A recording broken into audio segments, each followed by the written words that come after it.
Monday. I'm Carter. This is 7 Awesome Lesbians. Sorry about the fact that there's no Sunday video up. Sarah's really sorry. There's like hectic schedule and technical problems, and it just didn't work out very well. So this week's topic was chosen by me.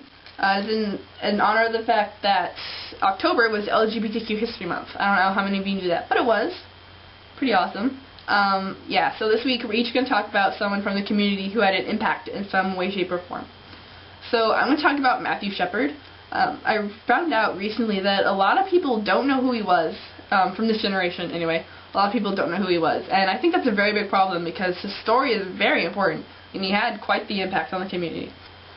So Matthew Shepard was a student at the University of Wyoming in the late 1990s, and on October 6, 1998, when he was 21 years old, he was tortured and murdered for being gay. He walked into a bar, and these two men found out that he was gay. They pretended to be gay to gain his trust and offered to give him a ride home. He obviously never reached home, for these men attacked him in the car. They tortured him and then tied him to a fence post in the middle of nowhere and left him to die. He was discovered 18 hours later by a biker. He was in a coma when they found him, and he never came out of that coma and died 6 days later from severe head trauma. Basically what happened was these men were in this bar, and they saw this kid walk in. They found out he was gay, and they decided to kill him. So these men were not convicted of a hate crime because at the time there was no legislation to protect sexual orientation or gender identity under hate crimes. Matthew Shepard's murder sparked a movement to start putting that under hate crimes.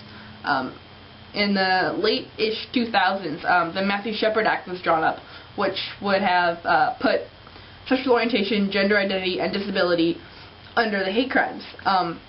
In 2007, it was tried to be put into law. The president at the time, George W. Bush, made it no secret that if that legislation made it to his desk, he would veto it.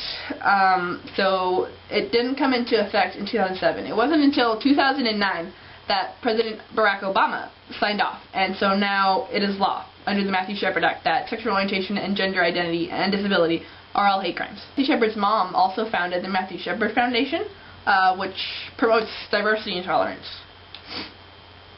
So Matthew Shepard's story is very important. It was in the late 90s, so it wasn't talked about, sexual orientation wasn't talked about all that much, and this hit headlines all over the nation and all over the world. So it really shook people, that it was so brutal and so vicious. It really hit people at home. So if you want to watch a documentary or a movie about it, I have two to recommend to you. The first is the Laramie Project. I believe that one talks to people in the town like a few months to a few years after the attack, because it happened just outside Laramie, Wyoming, so that's why it's called the Laramie Project. The second one is the Matthew Shepard story. That was actually one of the first movies, LGBTQ movies I ever watched, and it really hit it home for me, so if you want to watch that. The content can be kind of heavy for some people, but it's really good, so I suggest watching it. The question this week is, what is your favorite part of Halloween? I'm not much of a candy eater, so I really like the horror movie marathons on TV. I love horror movies. I don't know why, especially the really old 80s slashers. Those are the best. I really love that Halloween series with Michael Myers. Those are pretty epic. Let's be real, they are. Alright, I gotta go. So peace, love, and have a good rest of the week.